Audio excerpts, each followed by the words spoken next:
Salam alaikum, Mazoul Fillaoun. Bonsoir. Les consulats algériens à l'étranger. Les consulats algériens à l'étranger se trouvent bien sûr à l'étranger. Ils ne peuvent pas être en Algérie. Ce serait un non-sens. Ils sont là partout où existe, ou ils sont censés être là partout où existe une communauté relativement importante de nos compatriotes. Ils ont souvent pignon sur rue, disposent d'immeubles souvent luxueux, très bien situés.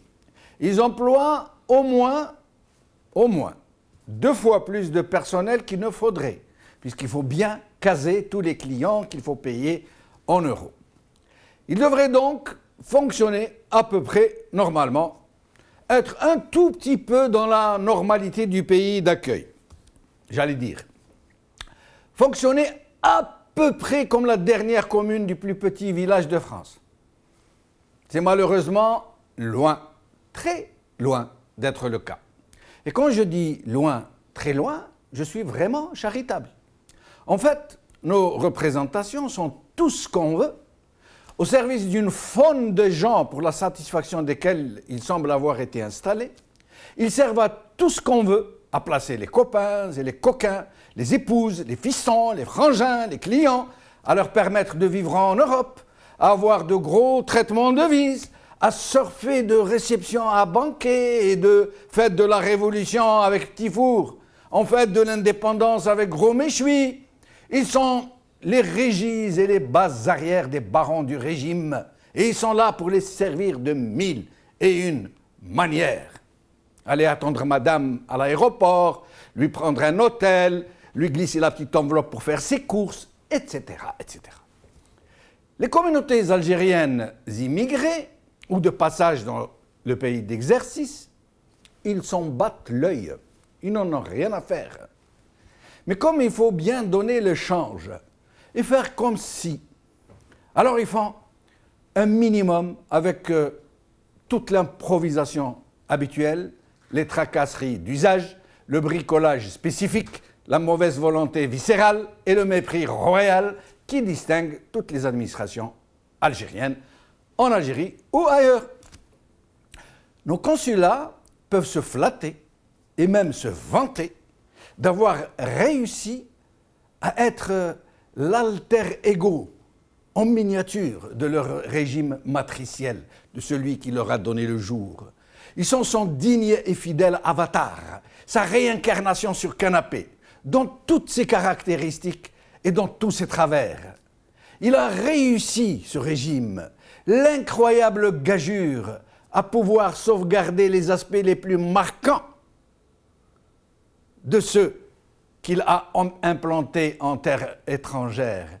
Et même le contexte méritocrate de leur pays d'exercice n'a rien pu faire à l'affaire. Ce n'est pas parce qu'ils sont en France ou aux États-Unis ou au Canada ou en Allemagne qu'ils deviennent naturellement efficaces, organisés, respectueux. Pas du tout, mais alors pas du tout. D'aucuns diraient qu'il n'y a rien d'extraordinaire dans cette médiocratite. Allez, encore un mot nouveau. Puisque les graines d'oignon donnent de l'oignon, que les graines de piment donnent du piment, et que les œufs pourris donnent de l'urticaire. En tous les cas, et je ne crois pas que j'exagère, je crois, et ils sont des millions de nos compatriotes à le penser aussi, les consulats algériens à l'étranger sont parmi les pires au monde en matière de prestations destinées aux ayants droit, c'est-à-dire aux Algériens qui vivent ou séjournent à l'étranger. À croire qu'ils ont été missionnés pour les faire souffrir, pour faire souffrir ces gens qui sollicitent leurs services. Personnellement, j'ai été à 3 reprises au consulat de Lyon, en France. Et les 3 fois, j'ai été ulcéré, révolté par ce que j'y ai vu. Même s'il ne faut pas oublier et qu'il faut rendre justice aux rares fonctionnaires dévoués qui s'y trouvent et qui parviennent, tant bien que mal, à servir les gens, à les consoler de ce qu'ils subissent dans ces antichambres de l'humiliation. Récemment, un Français de souche que je connais a voulu savoir pourquoi le consulat algérien devant lequel il passe régulièrement pour aller à son travail était tout le temps pris d'assaut par des centaines de gens, des potrons minés, des gens qui s'y bousculent, qui se marchent dessus, qui vocifèrent et vitupèrent. Alors, moi, quand je ne savais plus où me mettre, et comme j'ai été un peu dans mon jour facétieux, je lui ai dit, le plus sérieusement du monde, que les consulats algériens distribuaient toutes sortes de primes et d'indemnités à leurs ressortissants, des sommes astronomiques, en milliers d'euros, une sorte de partage de la rente pétrolière. Il m'a regardé avec des yeux rangs, et c'est à peine s'il ne m'a pas demandé ce qu'il fallait faire pour devenir algérien. Aujourd'hui, liberté. Malgré les promesses des officiels, la crise des passeports biométriques persiste. Paris mène à Mokrane. Le matin, Algérie. Pagaille et vente de tickets d'entrée au consulat algérien de Nanterre. Par Hamid Arab. Huffington Post. Nouvel appel d'intellectuels de la diaspora et du pays contre l'article 51.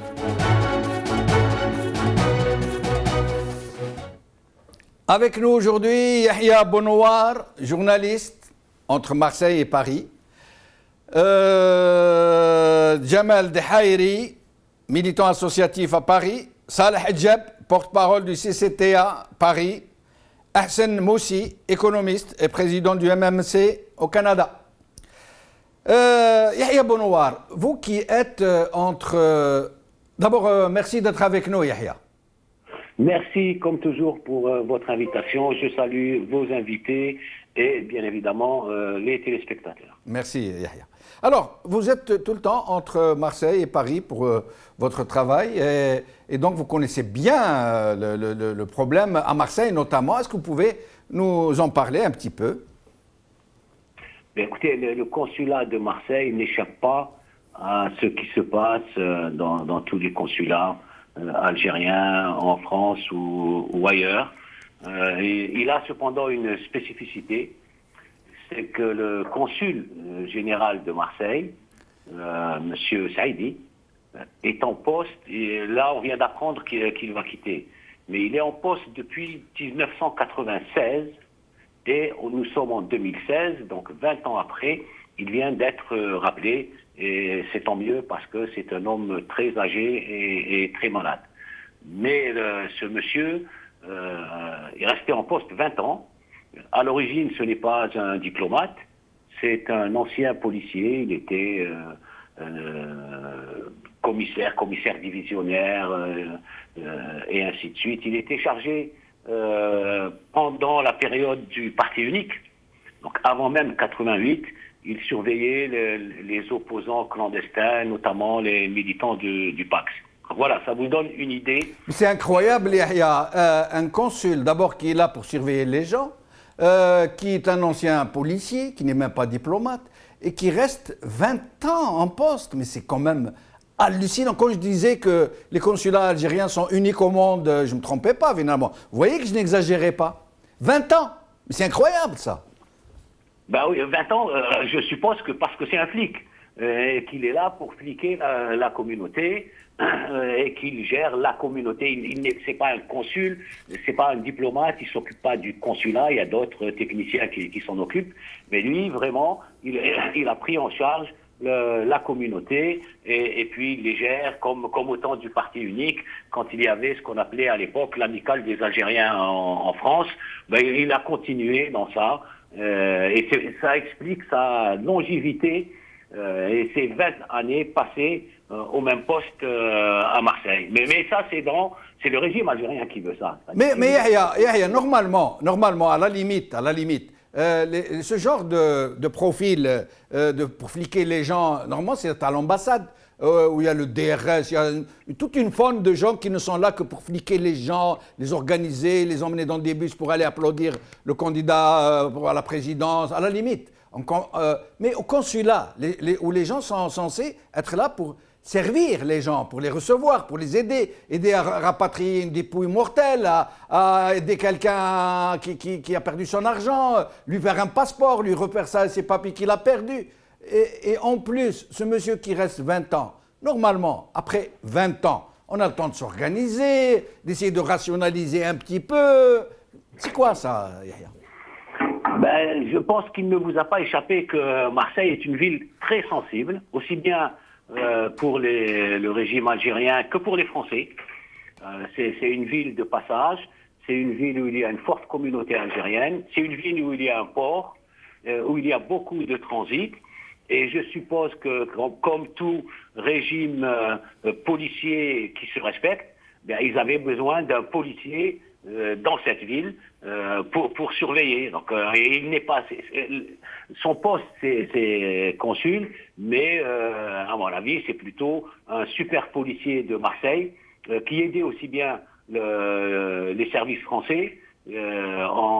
Parce qu'il a des informations sur la communauté algérienne, que le renseignement algérien pour savoir ce qui se passe dans la communauté algérienne en Algérie. Donc on n'est plus dans la gestion consulaire de la communauté étrangère, on est dans la gestion policière qui existe en Algérie, transposée à Marseille et évidemment à Paris et dans d'autres grandes villes où il y a une communauté algérienne importante. معليش يا سيدي معليش داكور فليك موا عسني تبعني ما تخلي بس au moins assure-moi les prestations minimales, refais-moi le passeport à peu près normalement, mes papiers, ma carte consulaire, et de rapatrier les défunts. Qu'est-ce que ça coûte de faire son travail, de fliquer les autres en même temps? Ben, sa mission, c'est de fliquer, c'est pas d'aider, c'est pas de rapatrier, et donc on voit pas, il ne sera pas comptable de ce pourquoi il n'a pas été missionné. Donc clairement, comment on peut pas demander à un policier de gérer un consulat, de même qu'on peut pas demander à un officier de renseignement de gérer un pays pendant 25 ans et de s'appeler Al-Bdzaïr. Il ne sait pas faire, ce qu'il sait faire, ce qu'il a appris à faire, c'est de surveiller les gens. Et donc ces gens ne savent que surveiller. Ils ne peuvent pas gérer un consulat, de même qu'ils ne peuvent pas gérer une économie, une agriculture, une industrie, une société. On ne peut pas mieux dire. Yahya, restez avec nous. On ne peut pas mieux dire. Jamel Dahairi, merci d'être avec nous. Vous êtes militant associatif à Paris et vous venez de lancer avec d'autres Algériens, dont certains sont très connus, une nouvelle association pour les Algériens qu'on appelle Diaspora DZ. Merci d'être avec nous, Jamel Dahairi. C'est moi qui vous remercie. Bonsoir Jamel, bonsoir à vos invités. Merci à vous. Alors, commencez par nous parler de cette nouvelle association, Diaspora DZ, très brièvement. On essaiera d'organiser une émission où nous vous inviterons, vous et vos camarades, pour nous parler plus en détail. Mais aujourd'hui, donnez-nous un aperçu. Alors, Diaspora DZ, c'est un collectif qui est né à partir de la Constitution, la fameuse Constitution avec ses articles 51 et 73. Automatiquement, tout de suite après, on avait fait une petite... on croyait faire un grand rassemblement. C'était bien parce que tout le monde n'était pas au courant. Il y en a qui étaient au courant par l'intermédiaire de votre chaîne, je vous remercie. Il y en a d'autres par la page Facebook et les pages associatives. On s'est réunis devant l'ambassade d'Algérie à Paris. Ça a donné de l'écho bien après. Et là, avec bien des personnalités comme Ali Ibn Nouari, comme Sami Ousdir, comme pas mal de gens qui sont assez calés pour diriger le collectif qu'on va maintenant bien sûr officialiser Association des Diaspora DZ. Mais il y a une dynamique pareille, je crois, ailleurs, il me semble, au Canada. Oui, c'est comment elle s'appelle Diaspora, quelque chose comme ça aussi. Oui, et j'aimerais lancer un appel à nos amis au Canada. D'ailleurs, on avait fait un appel pour tous nos Algériens, tous nos frères algériens à travers le monde, que ce soit au Canada, aux USA, ou à Londres, ou en Belgique. On a eu quelques échos là et là, mais ça fait plaisir de voir aussi comme cette association qui se situe au Canada, qui s'appelle le collectif des intellectuels. Et voilà, exactement. Ouais. Ça nous ferait plaisir de les avoir, de faire le pont entre le Canada et la France pour... Nous essayerons d'organiser quelque chose dans ce sens, de vous faire vous rencontrer et vous permettre de parler et de vous faire connaître à vos compatriotes. Sinon, au sujet du consulat à Paris, vous avez été au cœur du problème, puisqu'il y a eu un problème concernant votre propre fils. Essayez de nous en parler un petit peu. Oui, là, il y en a à dire. Je prendrai toute l'émission que pour moi, ça ne finirait pas. C'est vraiment alarmant ce qui se passe dans nos consulats. Pas que là où j'habite dans le 95 et j'habite à 3 km du consulat. J'ai de la chance, on va dire, d'habiter pas si loin parce que, je vous dis, comment il s'appelle, notre consulat, il regroupe 5 départements. C'est un ancien manoir qu'ils ont loué au truc de Pontoise. C'est un manoir comme une villa dans un jardin. Si vous permettez, je vais partager mon écran, peut-être vous allez le voir. Oui, je vous en prie. Je vais essayer de partager mon écran. Voilà, je démarre le partage. Oui. Alors, il est où? Jamal, vous le ferez tout à l'heure. Je le ferai tout à l'heure, oui.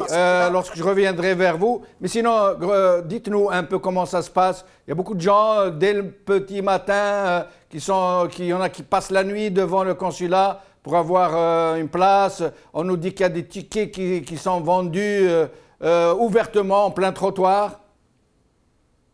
Je disais que j'ai de la chance d'habiter à 3 km du consulat et je me permets d'aller à 8 h du matin. Officiellement, le consulat ouvre à 9 h. Alors à 8 h, j'étais là, le début. Et il y en avait, le marché Al-Harra, je crois. Il y en avait au moins 300 personnes. Il y avait qui ont passé la nuit sur le trottoir avec le froid et tout ça. Il y en a qui sont venus à 4 h, 5 h du matin pour distribuer les tickets à la main. C'est pas un distributeur automatique. Il y a un sas du trottoir. Vous rentrez dans un sas. Il y a une porte qui s'ouvre. Vous rentrez, ils vous donnent un ticket. Vous passez après l'autre, et ainsi de suite. C'est comme je vous disais, c'est une villa. Dans cette villa, il y a 2 pièces qui travaillent. Une salle d'attente, une où on traite les dossiers. Imaginez un consulat comme ça avec 2 pièces qui travaillent. Il travaille avec 5 départements. Le Val d'Oise, le 95, l'Oise, le 60, les Yvelines, 78, l'Eure, le 27 et les Seine-Maritime, 76. Tous ces départements convergent vers Pontoise. Imaginez le nombre du monde qu'il y a. Et celui qui arrive à... Et c'est vrai cette histoire de tickets qui se vendent au marché noir? Non, c'est pas vrai, mais c'est encore plus difficile. C'est au moins qu'il y avait des tickets qui se vendaient, peut-être dans notre circonscription. Hein. Sinon, c'est encore plus difficile. C'est un sas. Vous imaginez 500 bonhommes qui font la queue, et vous leur donnez un ticket par un par un. Celui qui est 300e n'aura pas la chance d'avoir son ticket. Il fait 200 km. Vous voyez, les départements, ils sont l'une loin de l'autre. Il fait 200 km, il roule toute la nuit pour qu'il arrive, lui dit « Ah, vous êtes arrivé en retard ». Parce qu'ils reçoivent un nombre limité de personnes. Voilà. Je vous parle de mon expérience, mon anecdote. Moi, j'ai mon fils, on a déposé son passeport le 30 septembre. Un jour, je vous ai montré sa petite vidéo. Oui. Aujourd'hui même, on va, et dernièrement, cette semaine-là, on lui a dit qu'il faut que tu refasses ton dossier parce que tu n'as jamais déposé le dossier du passeport. Quoi? Mais on vous a donné un récépissé. où justement on a un récépissé Ouais. avec le numéro 62 677, le numéro du passeport du petit. Il est tellement gravé là que je ne peux pas l'oublier. Et le truc, on arrive. Non, mais ils font semblant d'aller fouiller, ils rentrent dans l'arrière-salle et je sais pas, ils prennent des cafés, je sais pas. Après, ils reviennent, ils nous disent bon, vous ramenez la photocopie de l'S12, le passeport et de photos, on va vous refaire ça. Ça traîne depuis le 30 septembre. C'est incroyable. Restez avec nous, Jamal Daheri, je reviens à vous dans un instant. Saleh Hadjab, merci d'être avec nous. Vous êtes toujours de tous les combats de la diaspora contre la cherté des transports aériens, contre la bureaucratie dans les consulats. Vous êtes de toutes les manifestations contre le régime pour dénoncer les excès et les abus. Vous êtes un vrai militant de l'opposition. Donc, merci d'avoir accepté notre invitation, Saleh. Merci Jamal et je salue les invités ainsi que tous les téléspectateurs. Donc avant de commencer, j'aurais aimé Jamal te corriger un petit peu ta réponse et tu permets la réponse que tu as donnée à ton ami français. Tu lui as Oui, dit, celui qui m'a dit pourquoi je lui ai dit il donne des primes et des indemnités. Il distribue Voilà, la rente. Malheureusement, la rente, ça se distribue pas de cette façon-là à des gens à 4 heures du matin. Je pense que c'est beaucoup plus, il distribue l'humiliation aux Algériens. C'est une façon d'exporter la médiocrité et la bureaucratie de l'Algérie vers l'étranger. Donc ces consulats-là qui sont à côté, et vraiment c'est les voisins. Alors en matière de distribution, d'humiliation, ils sont vraiment parés, hein, ils sont dotés. Ils en ont à en revendre. Ils pourraient l'exporter un peu partout dans le monde d'ailleurs. Bah, c'est ce qu'ils font d'ailleurs. D'ailleurs, tout le monde se souvient des Algériens qui ont été agressés au consulat à Paris et ailleurs.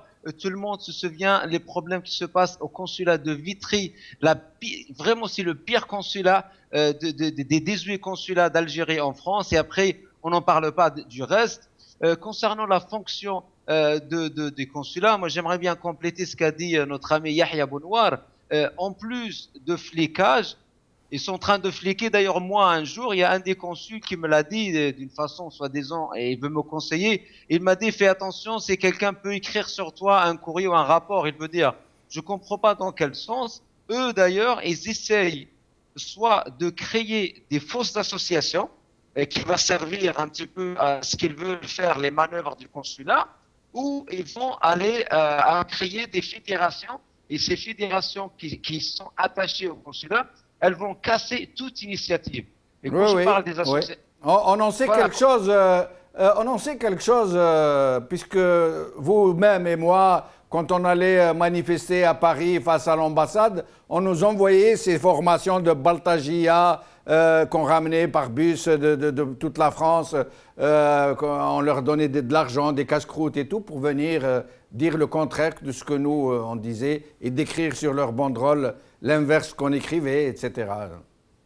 Voilà, et donc les consuls, qu'est-ce qu'ils font? Par exemple, parmi les manœuvres qu'ils ont fait, et j'ai suivi de A à Z, ils ont créé une fausse association pour les médecins. Cette association, elle n'a jamais aidé les Algériens ici en France et les Algériens en Algérie, mais elle a assuré 2 avions complets de médecins au départ de France, payés par l'ambassade pour aller soigner, soi-disant, les réfugiés sahraouis à Tindouf. Et dans toute cette affaire, quel est l'intérêt de l'Algérie? Ce n'est qu'une alimentation de la guerre froide entre l'Algérie et la France. Et le peuple algérien ici... L'Algérie et la France, vous avez dit? Pardon, l'Algérie et le Maroc, pardon. D'accord. C'est la guerre froide entre l'Algérie et le Maroc. C'est une façon pour taquiner les Marocains en disant nous sommes en train de soigner les réfugiés sahraouis de Polisario à Tindouf. Moi, je suis allé voir ces médecins. Je leur ai dit, vous savez pas qu'il y a des réfugiés algériens dans les hôpitaux publics algériens. Et le président, à un moment donné, il m'a dit, ils ne nous ont pas laissé. Moi, je lui dis, au moins, vous faites 50%. Aidez un petit peu les Algériens de l'Algérie et vous pouvez, à la rigueur, faire un peu de travail pour des Sahraouis. Saleh Hadjab, oui. À un certain moment, vous avez publié des choses et d'autres sur votre page où vous parliez de la nature, de l'identité des consuls qui sont bombardés, les frères, les cousins. Est-ce que vous pourriez nous dire quelque chose sur ces employés des consulats qui arrivent, qui sont pour le moins nommés sur recommandation? C'est exact. Donc en fait, les consulats en France, pourquoi il y a cette médiocrité? La réponse, elle est simple, parce que les consulats se sont considérés comme des portes de sortie. Il y a pas que les consulats, il y a les ambassades, les agences d'Algérie, l'école d'Algérie à Paris, la mosquée de Paris et d'autres institutions. Ce sont des endroits où ils peuvent placer leurs enfants. Moi, je peux même donner un exemple. J'avais plus le nom de ce colonel, mais le fils d'un colonel qui travaillait au consulat du 92. J'avais des gens, plusieurs témoignages qui disaient que le consul ne peut rien lui dire. Dans les exemples, par exemple, les gens qui font la brosse, nous on a sorti un exemple d'un Algérien qui travaillait à l'ambassade et après sa retraite, on lui a rajouté un poste fictif, un contrat pour travailler comme chauffeur de taxi de l'aéroport d'Orly vers l'ambassade. Ce monsieur, je vais donner son nom, Béchir Amran, lui, il travaille pour l'ambassade. Il a placé sa femme pour l'école algérienne à Paris. Il a placé sa belle-fille, je donne même son prénom, Hassiba, qui travaille à Air Algérie à Paris. Sa fille, elle travaille à l'ambassade d'Algérie à Paris. Et son fils, Mustapha, il travaille au consulat de Vitry. Si on voit que ce monsieur-là... C'est pas, juste une parenthèse, Saleh. À Londres, oui. Ce n'est pas mieux. À Londres, à l'ambassade de Londres, d'Algérie au Royaume-Uni, c'est plein de fils à papa, plein de fils et de filles. Mais je vous laisse poursuivre. Voilà, on prend par exemple l'exemple de consulat de Strasbourg. Tout le monde sait que le consul là-bas, c'est Madame Youssef Yousfi, c'est la femme du ministre. Et tout le monde a suivi récemment une déclaration qui a été refaite par Hassaïn Kardorli. Il a dit qu'une ligne aérienne entre Strasbourg et Alger a été ouverte. Mais Saleh, je ne veux pas me faire l'avocat du diable, hein, mais juste une question que je pose de façon sincère, hein, pas une question piège. À la limite, cette dame, la femme de Youssef Yousfi, après tout, c'est une Algérienne. Si elle a la compétence voulue, les qualifications voulues, pourquoi pas? Pourquoi qu'elle ne pourrait pas être consul, après tout? Est-ce que le fait d'être la femme d'un ministre est rédhibitoire pour toute nomination? Non, pas du tout. Non, pas du tout. C'est ce qu'on est en train de dire. Ces gens-là, soit dans ce consulat ou ailleurs, ou les agences, ont été placés, je dis bien placés par téléphone, par force. S'il y avait des concours avec un respect des compétences, nous saluons si ces gens-là arrivent à avoir ces postes-là. Nous, on n'a rien à dire et on ne peut rien dire. Aujourd'hui, nous assistons un carnage des gens qui sont placés parachutés, qui n'ont pas les compétences, ils n'ont pas le diplôme, qui sont placés dans le même sens. Dans la liste qu'on a publiée l'année dernière, il y a par exemple le ministre Bouchoueb, il a placé sa femme, c'est une cadre à Air Algérie à l'aéroport d'Orly. Donc sincèrement, cette façon de faire, c'est ça la cause numéro 1 de cette médiocrité. Restez avec nous, Salah, je reviens à vous, excusez-moi de vous avoir interrompu. Dans un petit moment, je reçois à présent Hassan Moussi, économiste et président de l'association de la mouvance migratoire au Canada. Hassan Moussi, merci d'être avec nous.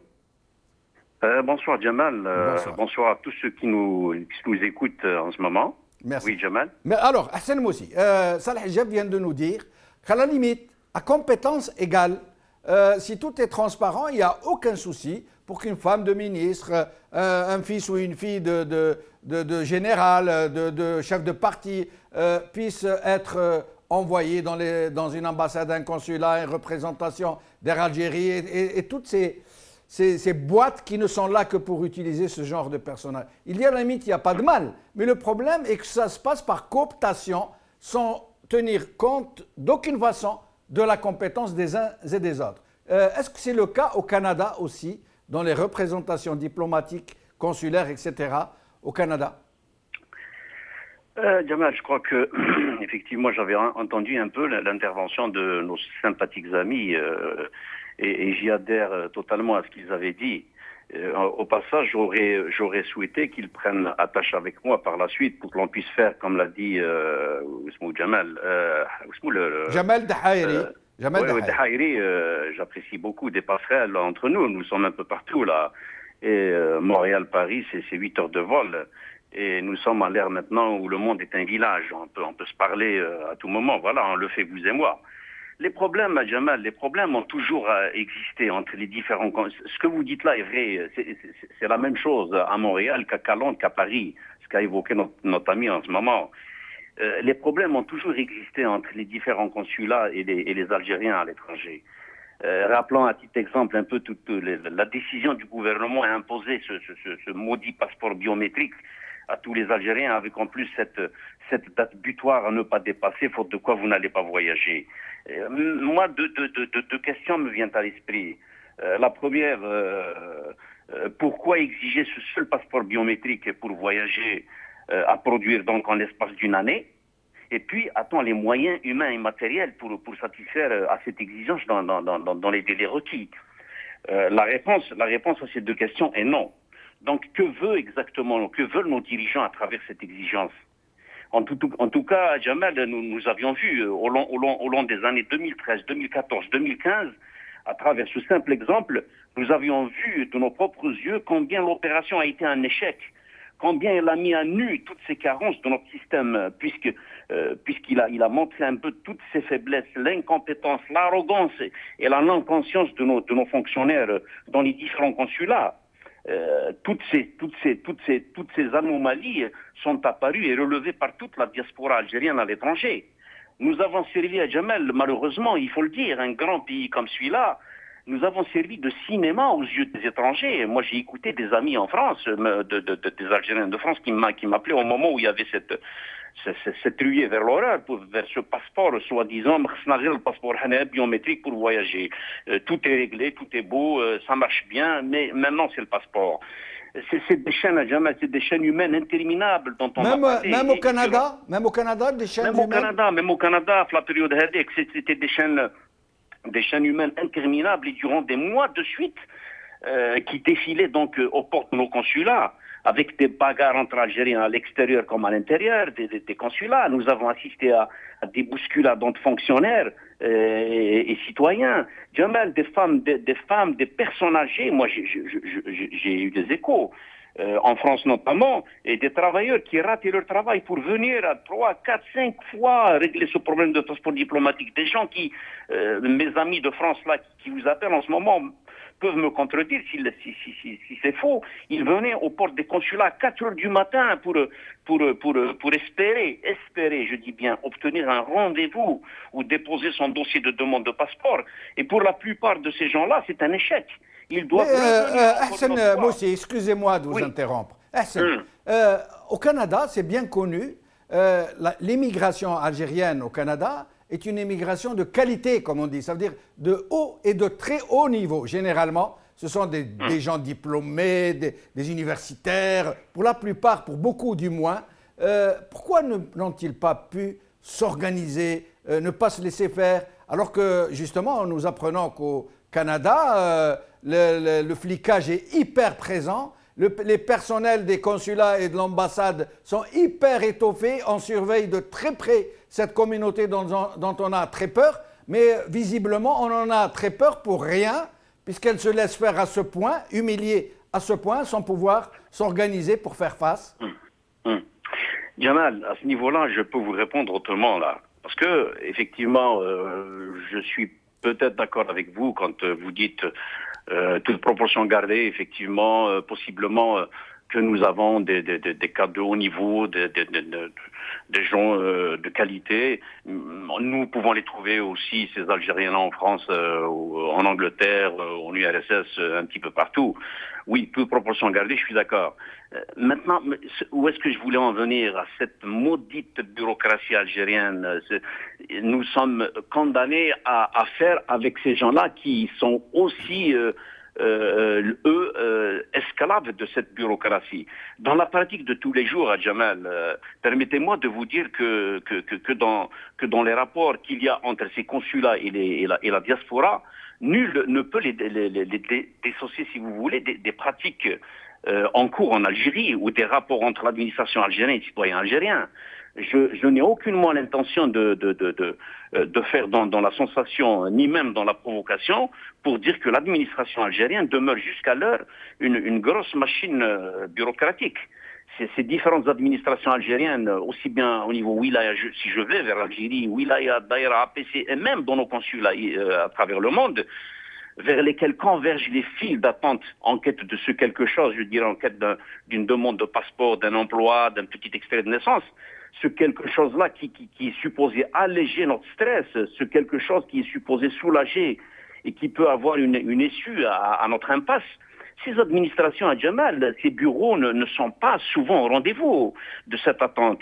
Ils symbolisent aujourd'hui, pour la grande majorité de nos autres, des Algériens, si vous voulez, un espace fermé, je dirais même malade, où beaucoup de facteurs entrent en jeu, comme l'ont souligné mes prédécesseurs. Il y a les connaissances qui rentrent en jeu, il y a le cercle informel, il y a les pots de vin, il y a Hassan Moussi. En très peu de temps, puisque je dois répartir équitablement le temps d'intervention, j'ai appris récemment, et ça m'a profondément heurté, choqué, que beaucoup d'Algériens aujourd'hui ne se font pas rapatriés après leur décès à la terre-mère en Algérie, dans le pays natal, pour se faire inhumer. Que beaucoup se font inhumer au Canada même. Pourquoi? Est-ce que parce qu'ils ont leur famille là-bas maintenant, ou est-ce une question de moyens? À ce niveau-là, je vous rappelle qu'à un moment donné, il y avait même une décision qui a été prise à un niveau supérieur en Algérie, disons qu'à l'avenir, on va s'occuper du rapatriement des étrangers en Algérie. Moi, je crois que le souhait de 98% de la diaspora algérienne à l'étranger, c'est d'être enterré en Algérie. Ça, c'est leur vœu à eux. Mais on a tapé, nous ici, on a eu des cas concrets où il y a eu des décès. On a tapé à la porte de nos consulats, on a tapé à la porte d'Air Algérie. On nous a dit que rien n'est effectif dans ce cas-là et la loi n'est pas appliquée. C'est de la poudre aux yeux, c'est un discours stérile qui ne vaut rien, qui est lancé comme ça. Je ne sais pas pour les beaux yeux de qui, mais au fond, il ne s'applique pas. Donc, quand il y a transfert de dépouilles, elle est prise en charge directement par la communauté. C'est nous-mêmes qui ramassons de l'argent, qui courons à droite à gauche avec les associations, s'il y a des mosquées, des humbles gens, etc., etc. Mais jamais l'État n'a contribué jusque-là. Et c'est le cas pour les autres pays maghrébins? Tunisie, Maroc? Je crois que c'est le cas aussi pour les autres pays maghrébins, sauf que, ça je tiens à le souligner, on a eu qui ont été rapatriés, mais c'est des cas avec un C majuscule. Vous comprenez un peu mon truc, piston, ça veut dire il y a le piston, il y a le piston même dans le rapatriement des morts, hein, c'est ce que vous êtes en train de nous dire. Oui. Restez avec nous, Hassan Moussi, et à cette occasion, justement, tout à l'heure, mon ami c'est Abdallah Annes m'a raconté quelque chose que je voudrais vous dire, on y reviendra pour vous dire le nom et le prénom de la personne, mais je voulais juste vous raconter, puisqu'on parle de piston.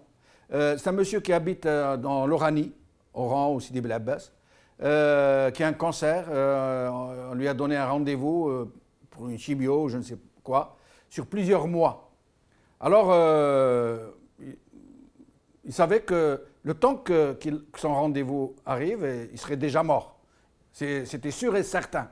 Alors ses enfants, sa famille, ont tout fait pour lui obtenir un rendez-vous ailleurs, sans lui dire.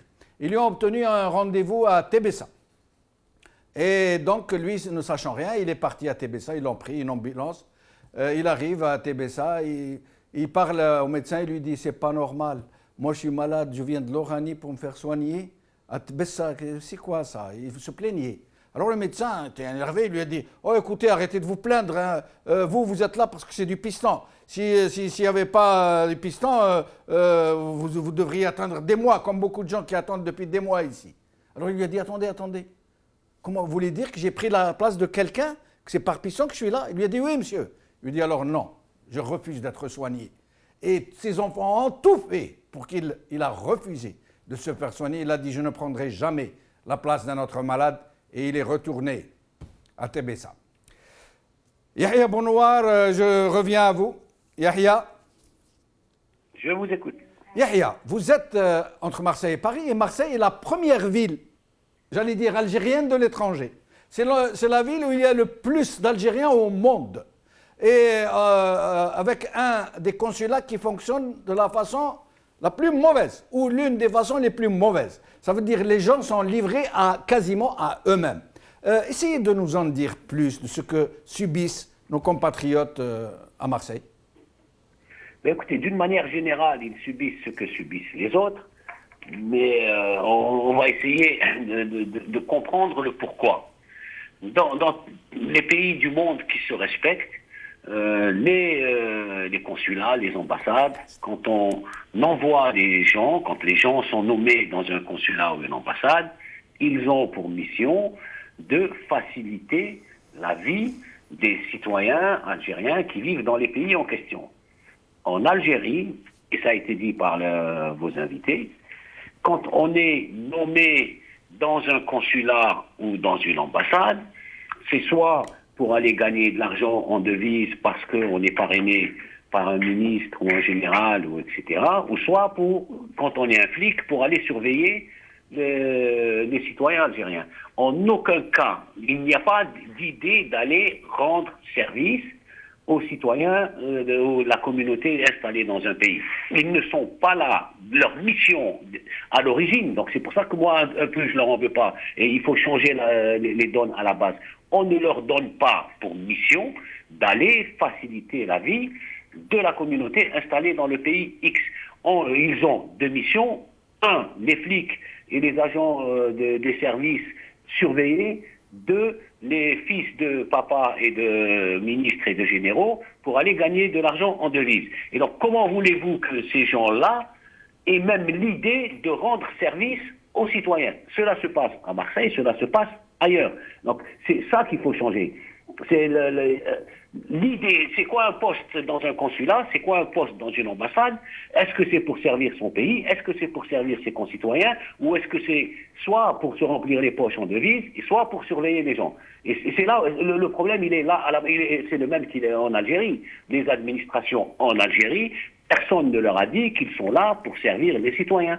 Ils sont là, au contraire, pour les embêter, pour leur demander le maximum de papiers, aller, revenir. Pour avoir un papier, il faut presque aller téléphoner à un général. Et ils ont transposé cela en Algérie. L'idée de service public, l'idée que l'administration, les institutions sont au service des citoyens n'existe pas dans ce pays, ni à l'intérieur, ni dans les consulats. Mais Yahya, dans ce cas, devant une telle situation, pourquoi les Algériens ne s'organisent-ils pas de façon à pouvoir faire face à cette carence flagrante, insultante, humiliante de ce qui est censé être là pour être à leur service? Ben, vous abordez un sujet où ce que je vais dire ne va pas faire plaisir aux gens, notamment aux citoyens algériens, c'est que vous avez des citoyens algériens en France, parce que je vais parler de la France, ça doit être pareil au Canada. Quand ils vont dans une administration française, qu'ils ont un rendez-vous à 10 heures, que ce soit à la sécurité sociale, à la préfecture pour faire leurs papiers, et qu'à 10h05, ils ne sont pas reçus, ils foutent un boucan pas possible. D'ailleurs, les gens les redoutent parce qu'ils gueulent, ils râlent. Et je confirme, voilà. Yahya. Quand il s'agit du consulat ou de l'ambassade d'Algérie, ils se la ferment, acceptent d'être traités comme des animaux. Là, je ne confirme pas, là, je confirme pas, ils protestent, mais ils sont face à un mur.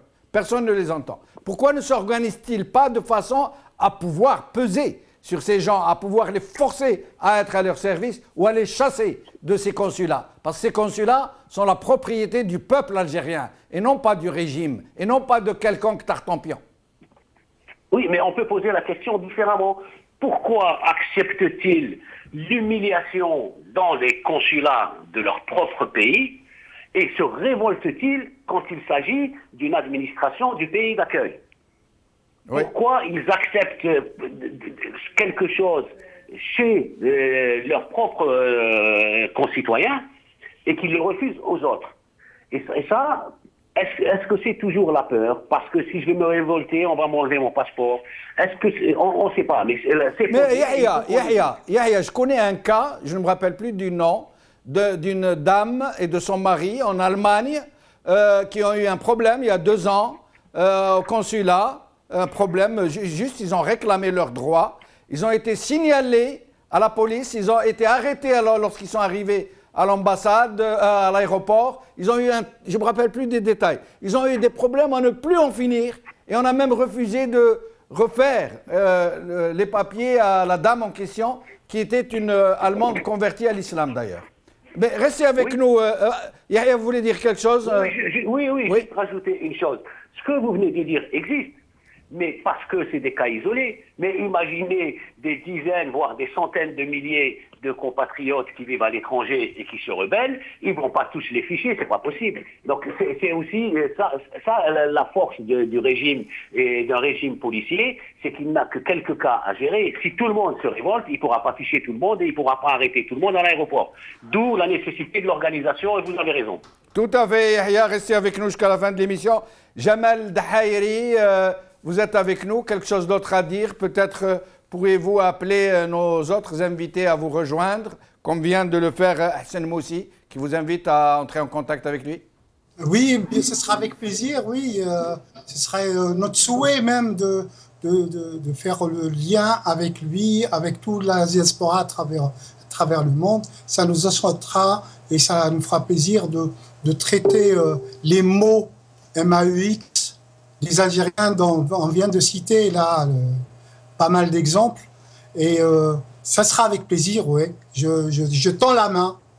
Je lui dis, vous êtes le bienvenu à Paris. Vous aurez où loger, vous aurez... Donc qu'ils ne viennent à Paris, pourquoi ne pas organiser une sorte de dynamique où vous pourriez vous rencontrer aujourd'hui face à un clavier, à un écran, on peut être ensemble, discuter, décider d'actions communes. Pourquoi faut-il forcément être au même endroit, au même moment? Non, pas spécialement. Jamal, c'est pas spécialement je lui dis qu'il sera chez lui. Mais sinon, dès tout de suite, après l'émission, mon adresse sur Facebook, c'est mon prénom suivi de mon nom. Sinon, même pour mon adresse mail, c'est mon prénom /6 suivi de mon nom @hotmail.fr. Il n'y a pas de problème, on est ouvert. Moi ainsi que mes amis, ce serait avec un grand plaisir. Et vous n'avez pas peur d'avoir des ennuis si vous rentrez au poste de la PAF, la sécurité militaire, comme on dit, DRS, tous ces gens qui surveillent la diaspora, des gens qui arrivent à faire bouger les lignes? Vous n'avez pas peur? Peur, je serais menteur si je te dirais pas peur, mais j'en ai rien à foutre de ce que je dis. Ce qui est là, je le dis ici. Je le dis et je le maintiens. Je suis un Algérien, à 100%. Je ne suis pas suivant leur constitution 51, etc. Je ne suis pas un demi-Algérien. Voilà. D'après la dernière constitution, vous êtes moins Algérien que les autres. Il n'y a aucun doute là-dessus. Vous faites partie du deuxième collège. Voilà. On est à 51% comme nous traitait leur constitution. Voilà. Un dernier mot, Jamal Dahairi? Oui, je voulais juste partager l'écran vite fait. J'ai trouvé le consulat de... Je ne sais pas si vous le voyez. Non, on ne voit rien. Voilà, on voit des images. Ça, c'est le manoir. Vous voyez, à gauche comme à droite, c'est les deux pièces, 5 sur 6 à peu près, qui reçoivent 500 bonhommes par jour. À côté, là, il y a une buvette, il y a des petits bureaux. Et imaginez les 500 bonhommes ici, là-dedans. 500 bonhommes. Ouais. Et moi, tout à l'heure, dans mon introduction, j'avais dit qu'ils étaient très bien installés dans des endroits luxueux et tout. Donc, j'avais tout faux. Regarde la rue Jamal Khoya. Ouais. Ça, c'est la rue principale qui reçoit les gens véhiculés. Ils se gardent n'importe comment. La police se font le pactole là-dedans. Ils passent tous les quarts d'heure 50 PV à 35 € là. Et ils passent, ils repassent en allant comme ils reviennent, c'est 50 €. C'est la loterie. Comme quoi. Merci Jamal. Merci Jamal Dahairi, en espérant vous revoir. Bientôt, restez avec nous jusqu'à la fin de l'émission. Salah Hadjab, le dernier tour de micro. Alors, moi, je voulais juste aussi rajouter à ce qui a été dit par notre ami Bounouar. Moi, j'ai croisé une fois un consul, le consul Wali Rachid de consulat de Paris. Et quand je lui parlais de ce problème, je lui dis, venons, on discute, on trouve des solutions. Je lui dis, mais comment ça se fait? Qu'est-ce qu'il me répond? Il m'a dit, parce que les Algériens, il parle de tous les gens qui viennent au consulat, ils sont mal élevés. Et moi, là, je lui ai répondu, je lui ai dit, ces mêmes Algériens dont tu parles, ils vont dans la CAF, ils vont à la mairie, ils vont à la préfecture, ils vont partout. Et là-bas, quand ils arrivent, ils trouvent l'ordre, ils suivent l'ordre. Mais chez toi, ici, dans ton consulat, ils sont en train de rendre la monnaie de ton personnel. Je dis pas tous. Il y a des gens bien dans tous les consulats, mais malheureusement, il y en a plein de parachutés qui ne font pas leur boulot. Donc ça, ce consul. Le deuxième point, pour commenter ce qu'a dit notre ami aussi, Jamal, les consuls, généralement, ils essayent de dire le problème, c'est le problème de surface des consulats. Moi, je dis non et non et non. C'est un problème de gestion, de compétence. Ce n'est pas la surface qui fait l'ordre. Leur site internet ne marche pas correctement. Leur service de prise de rendez-vous ne marche pas correctement. Donc, on revient à la gestion. Ce n'est pas un problème comment dirais-je, de surface. Troisième point, tu as posé une question, Jamal. Pourquoi les Algériens acceptent ceci? Moi, je pense aujourd'hui, les associations algériennes qui agissent partout dans le monde, il ne faut pas dire qu'on va aller dans la même association, dans la même fédération. Ça, c'est faux. Ça ne marchera pas. Parce qu'il y a deux problèmes. Celui de la confiance et le deuxième, c'est celui comment on appelle, de poste, celui qui veut être le président. Aujourd'hui, la proposition que j'aimerais bien donner à tout le monde, coordonnons ensemble, échangeons entre nous, mais chaque association, chaque groupe continue à travailler de la meilleure façon dans son coin, dans sa région, mais ce n'est pas des gens qui viennent, qui font rien et après ils disent on va réunir, on va faire. Ça ne marchera pas. On échange les actions, on coordonne les actions et c'est comme ça qu'on pourra créer cette confiance entre nous et comme ça les consuls qui essaient d'acheter des milliers d'euros ne pourront pas parce qu'on connaîtra tout le monde. Merci Salah, merci Salah Hijab. Restez avec nous jusqu'à la fin de l'émission. Je reviens à Hassan Moussi qui va avoir le mot de la fin. Je vous en prie, Hassan Moussi. Et moi, qu'est-ce que vous voulez que je dise, Jamal? Je dirais tout simplement, malheureusement encore une fois, que nous devons tous comprendre une fois pour toutes que je dirais la construction de l'échec est le seul chantier qui a malheureusement bien fonctionné depuis l'indépendance en Algérie. Je dirais que à l'ère de l'informatique, du téléphone intelligent, de la puce électronique, donc à l'ère de l'internet et de l'informatique, nos dirigeants voulaient nous laisser beaucoup plus dans nos histoires d'interbête et d'informélique. Je dis bien interbête, et informélique. Jamal, l'Algérie a accrédité quelque chose comme 90 ambassades à travers le monde et une quarantaine de consulats. À cela, il faut ajouter une dizaine de représentations comme l'unité africaine, l'ONU, l'UNESCO, l'Union européenne, etc., etc. Tout ce monde-là, malheureusement, se devrait s'acquitter de sa tâche, de nous représenter dignement, ou là de jeter le tablier qui m'a calé avec. Parce que là, au train où vont les choses, je dirais que l'Algérie se ruine de plus en plus dans sa pathologie bureaucratique. À écouter les gens, ce que disent et tout ça, c'est ce mal de désorganisation totale, de mauvaise gestion au sein de nos organismes publics, malheureusement, nos dirigeants ont malheureusement à Jamal tissé, je dirais, un système de médiocrité que seuls eux comprennent et qui fait aujourd'hui leur affaire en écrasant le génie. C'est ce que j'appelle moi du terrorisme administratif.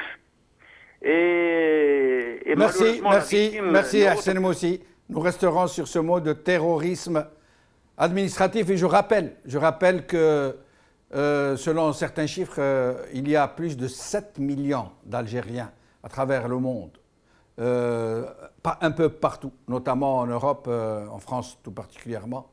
Et beaucoup de ces 7 millions ont fini, comme vient de le dire Hassan Moussi, par jeter le tablier, parce qu'ils sont fatigués de cette humiliation qu'on leur fait subir dans ces représentations censées être là pour les servir, pour leur assurer une dignité, pour leur assurer un minimum de petites prestations administratives. Beaucoup de nos compatriotes, peut-être même une majorité, ne se reconnaît plus dans son identité originelle, malheureusement.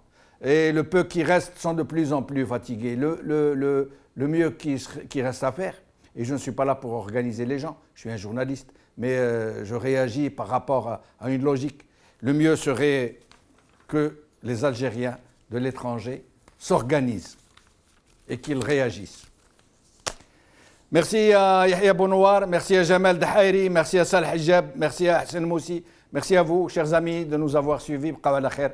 Bislama.